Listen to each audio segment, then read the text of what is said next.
Hello everyone, I'm Denise from the University of Sewing, and we're going to do another block with our Granny's 1930 sampler pattern book that we've been working through. This is a really neat little book by Ricky Timms, the very well-known, talented, award-winning quilter. It has, as you can see, 42 unique blocks. This truly is a sampler. This time we're going to talk about block number 29, which is right here, this little guy.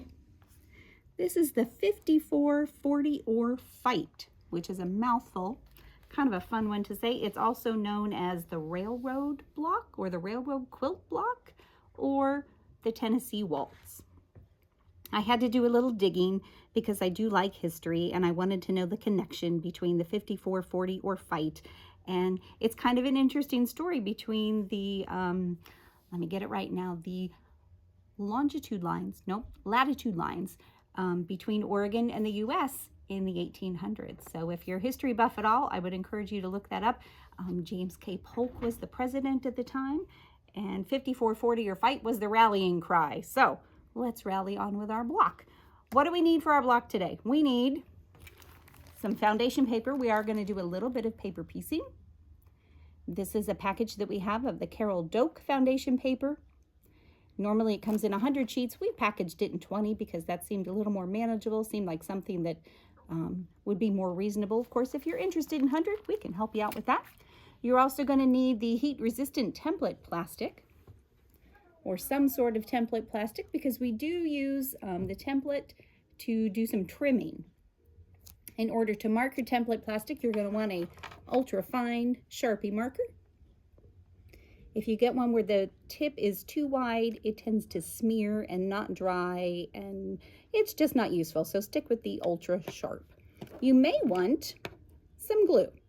I hope you can see that on there. This is the Roxanne glue stick, and we've also got a little small Roxanne glue basted.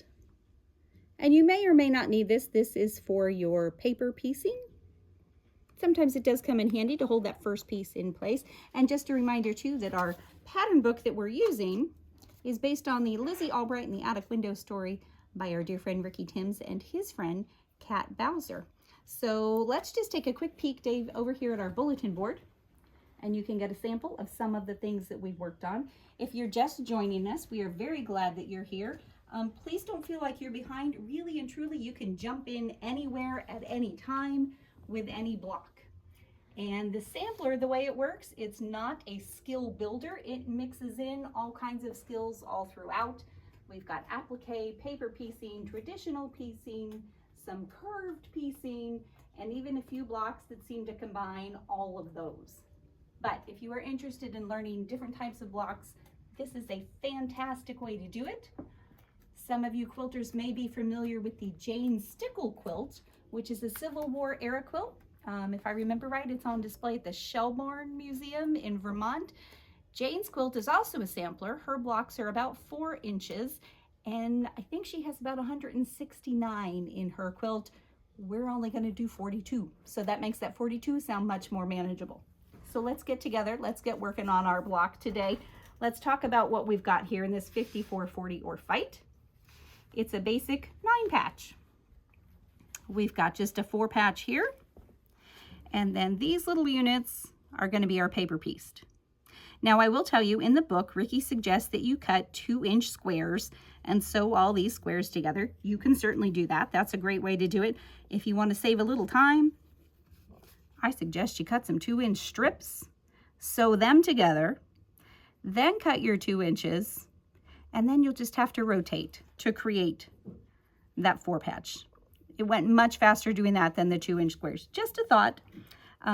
We talk a lot about, there's lots of different ways to do these blocks and pieces of the blocks. My suggestion always is to do a practice block. Try the directions in the book, see how that goes, and then when you do the other block with your favorite fabric, you can do it either the way the directions suggest, if that worked for you, or if you have a way that works better for your brain and your sewing room, do whatever works for you guys. That really is the key. So our template plastic, let's just talk about this here. You see I've got it marked, and the best way that I find to do this is to make a copy of this diagram that's in the book, Put that on your copier, make a copy of that, and then put your template plastic on that copy paper. It's so much easier than trying to hold your book flat and keep your template plastic flat and not have it wiggle. Let me show you where we are here. So imagine trying to put your template plastic here to hold it in place and to trim and make sure that it's accurate. It's much easier if you make a copy of it first. And you'll also need to make copies of your foundation unit for the paper piecing. Here's some great examples of color ideas. Lots of fun to play with here. And then when you get to the point where you're ready to trim those 4-patch, the secret that I have found, and I think Ricky suggests this in the beginning of the book, take your template. I've got 2 little pieces of Scotch tape on it, and I'm going to stick it on the back of my ruler. So for me, it's going to go this way into that upper right-hand corner, and I'm feeling the edges of that plastic to make sure it's flush with the edge of my ruler, and I can feel and see where my Scotch tape is here and here.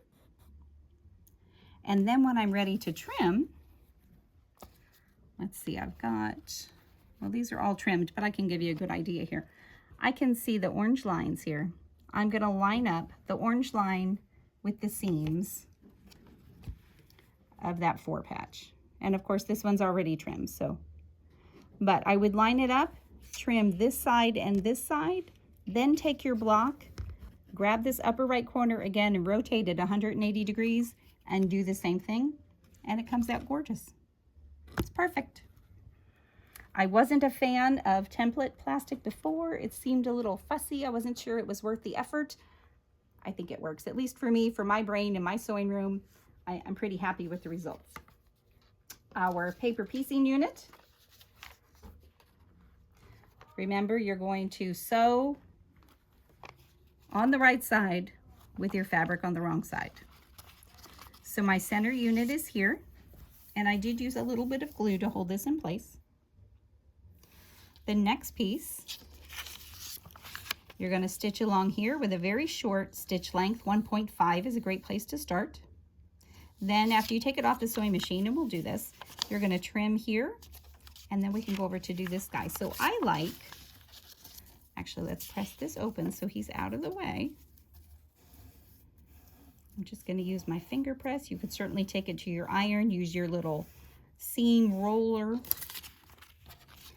I like to put a nice little crease in my fabric. That shows me where my stitching line is going to be. And I will also tell you that these particular units, I think the book says to trim to 3.5 inches long.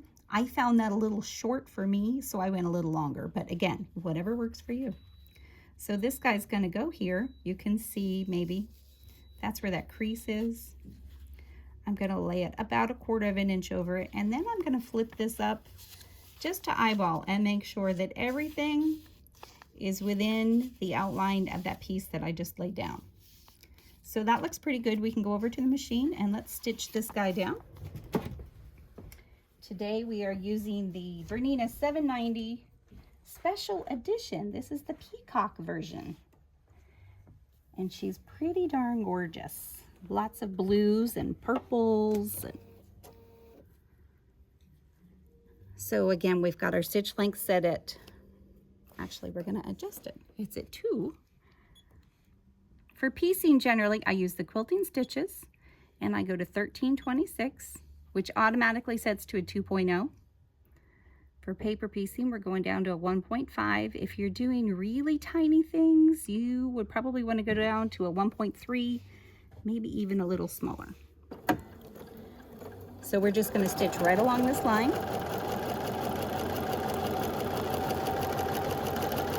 Nice and straight, and we started beyond the line, and I'm going to finish past it.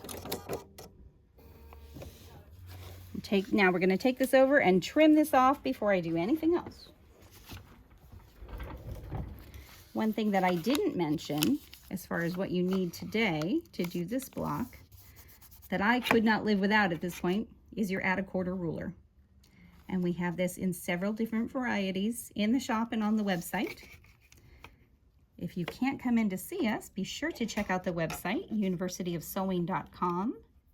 If you are anywhere in the local area, we would love to see you. And all of the things that we're talking about today are available on the website. Move that out of the way.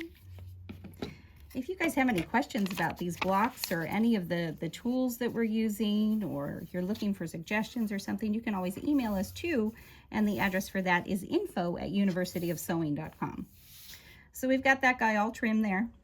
Looks kind of silly at the moment. So we're going to flip it over. And I'm just going to give it a good finger press along those seams. And now we're going to trim along this outside edge.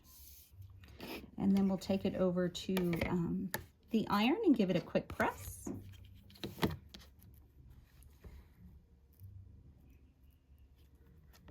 Make sure you've got a good sharp rotary cutter. Keep your tools in good shape and you will have much more success. And I don't know why it is, but the rotary cutter is always the last thing I think about. Until, of course, it doesn't work. Lining that up right on that seam line, that cut line, and all the way around on this block.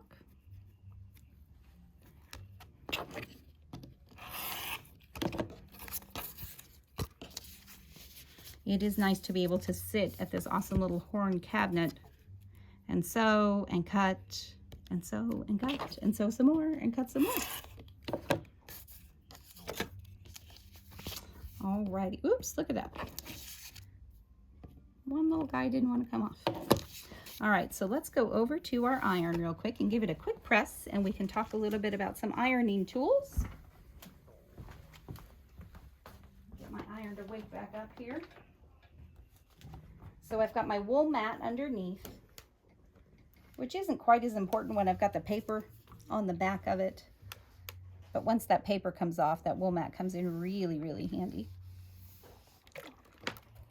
And then we've also got some really neat, nice clappers. Look at that guy. I'm excited to put the whole block under this one and see what comes out. Nice and flat seams, right? Okay, let's finish this one off. So how do we finish it off? With our paper piecing, we need to do some stay stitching around the edge before we can take the paper off. So I'll just give you a quick, how do we do that? And I will tell you, my experience was if you get too close to the edge, then your fabric really frays as you're trying to pull that off. So I'm gonna go this part of my foot. I'm gonna line the edge of my paper up with the inside of this toe of my foot, haha.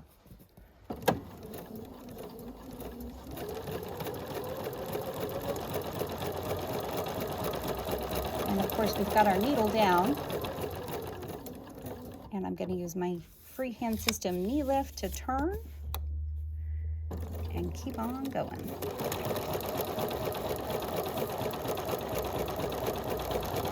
And this stay stitching helps to hold those biased edges in place as we're pulling our paper off and attaching this to the rest of the block. Sometimes we get a little happy and a little aggressive with the iron and start stretching as we're pressing things. And that's kind of when things start to fall out of shape a little bit.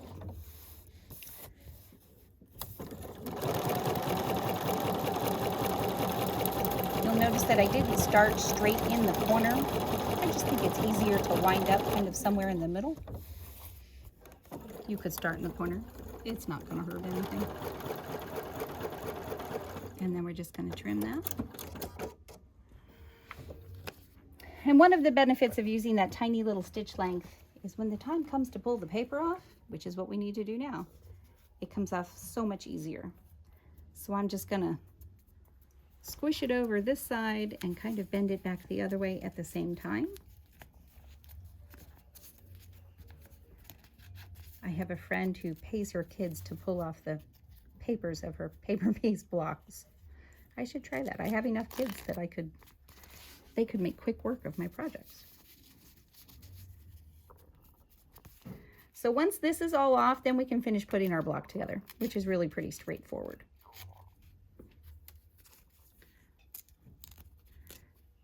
You would do the edges all the way around, and then the triangle units are so easy.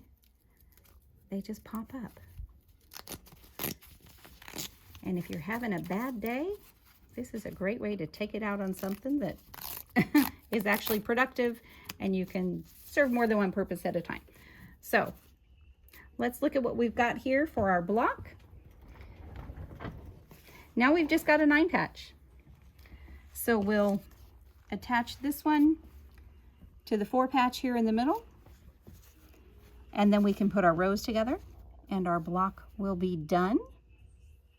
And I will say my only tip as far as piecing is if you can line up the center here with the line on your 4 patch. Mine are off just a hair, but I would have been a little happier had I slowed down a little bit, I think, and finished those off that way.